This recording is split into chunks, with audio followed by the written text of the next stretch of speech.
كنا لنهتدي لولا أن هدانا الله والصلاة والسلام على أشرف الأنبياء والمرسلين وعلى آله وأصحابه أجمعين أما بعد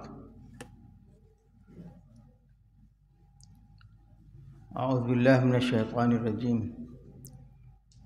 وكذلك يجتبيك ربك ويعلمك من تأويل الأحاديث ويتم نعمته عليك وعلى آل يعقوب كما أتمها على أبويك من قبل إبراهيم وإسحاق.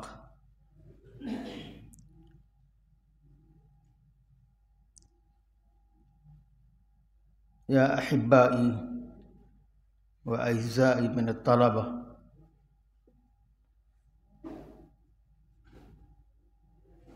إنني هذه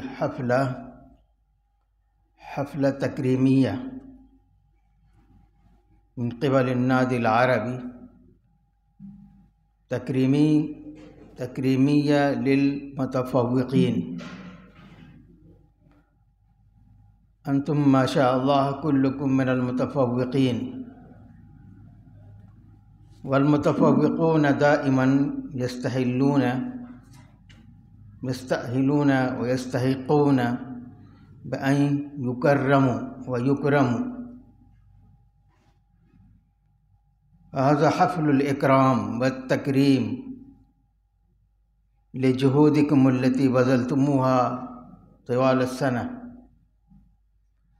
وأنا أهنئكم على هذه الجهود الطيبة، وأنا أهنئكم وأبارككم وأقدم إليكم أغلى معاني الشكر والتقدير والتبريك. كما قال الشاعر: الجد في الجد والحرمان في الكسل، فانصب تصب عن قريب غاية الأمل.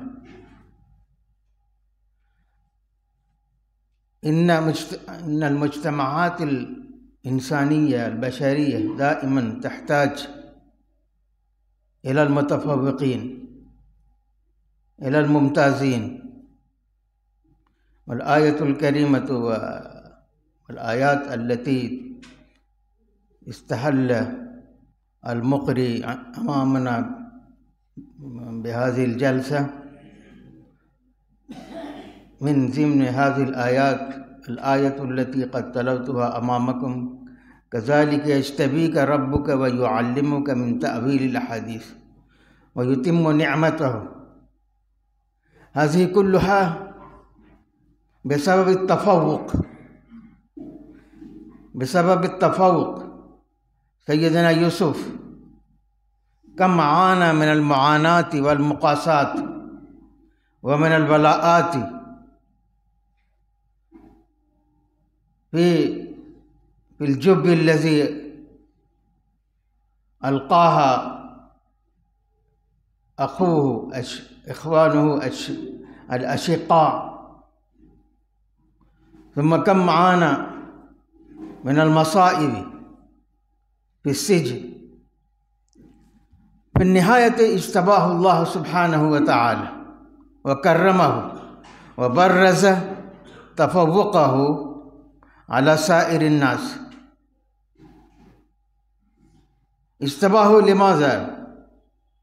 لأنه أثبت أحقيته وجدارته في دنيا الأخلاق، في دنيا التقوى، في الخشيئة لربه سبحانه وتعالى.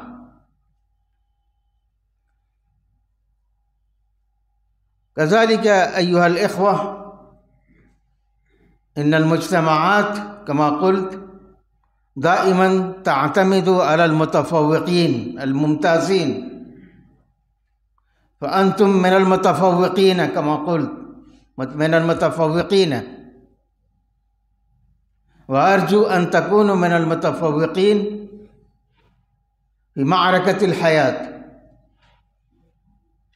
حينما تطبقون هذه العلوم المباحث التي درستموها وتلقيتموها العلوم القرآنية والحديثية حينما تطبقونها عمليا في واقع المجتمعات البشرية وفي واقع مجتمعاتكم المحلية وفي المجتمعات الهندية، وأرجو من الله سبحانه وتعالى أن يجعلكم من المتفوقين. نظرا إلى نسبة عدد الطلاب في جامعتنا هذا العدد قليل، ولكن لا تنسوا فإن الممتازين والمتفوقين لما أنهم يكونون أغلى من الآخرين، أغلى ثمنا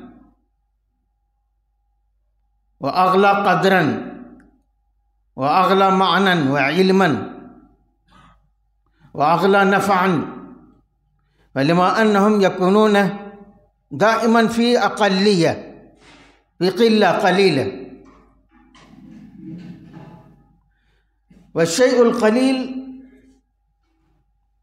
في سياق ما أتكلم به دائما يكون غاليا، وليس كل بشر في مجتمعاتنا التي نعايشها نحن، ليس كل بشر يكون غاليا فضلا أن يكون أغلى وأثمن. هناك جماعة من البشر كالأنعام، فالمتفوقون في أي مجتمع دائما يكون في أقل قليل.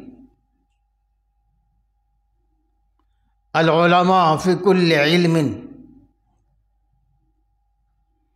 الباحثون البارعون، والكتاب المجيدون، وفحول من الشعراء والمخترعون والمكتشفون وأصحاب الفلسفة والعلم، هؤلاء دائما يكونون في قلة قليلة، وهذه من سنة الله سبحانه وتعالى. كل ما دام المخلوق يكون في كثرة كاسرة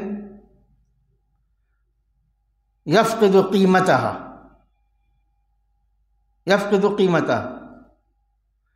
وما دام يكون المخلوق أو أي شيء يكون في قلة قليلة يكون غاليا. هل رأيت في مجتمع بأن الناس كلهم من الشعراء المجيدين؟ هل رأيت في مجتمع العلماء كلهم من العلماء، أو كلهم من الخطباء، أو كلهم من أصحاب البراءة والمهارة، كلهم مخترعون وملحمون؟ لا، يكون عددهم قليل جدا. وكذلك في حياتنا الإسلامية كذلك، لا تجد كل شخص عالما ضليعا، لا تجد كل شخص أن يكون ملكا، يكون القواد والزعماء وأبطال الجنود دائما في قلة قليلة جدا.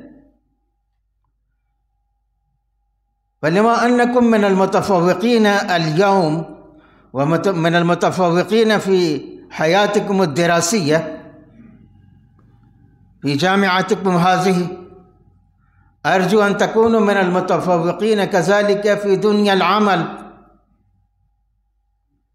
غدا.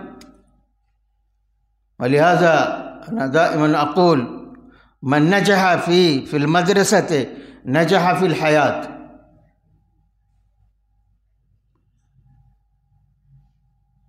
فلا تنسوا يا إخوان مسؤوليتكم، وهذه النعمة العظيمة من الأمانة والشهادة التي अलक़ाह अल्लाह सुब्हानहु व तआला अला कवाहिलिकुम।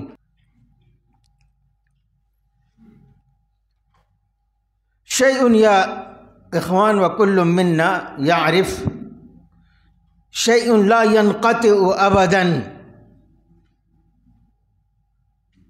वहिय इन्न हाज़िल हयात अल्लती नईशुहा व नुआइशुहा हाज़िल हयातु ततक़द्दमु व तततव्वरु व ततक़द्दमु मुन्ज़ुल अबद। तसव्वरु अल हयात बाद हुबूत सय्यदना आदम फिल अर्ज़। तसव्वरु कैफ़ कानत दुनिया फ़ी ज़ालिकल वक़्त व इला ऐन बलगत हाज़िहि दुनिया मिन मदनियतिहा व बिहज़ारतिहा व बिइल्मिहा व बिइख्तिराआतिहा व बिज़ौज़ाइहा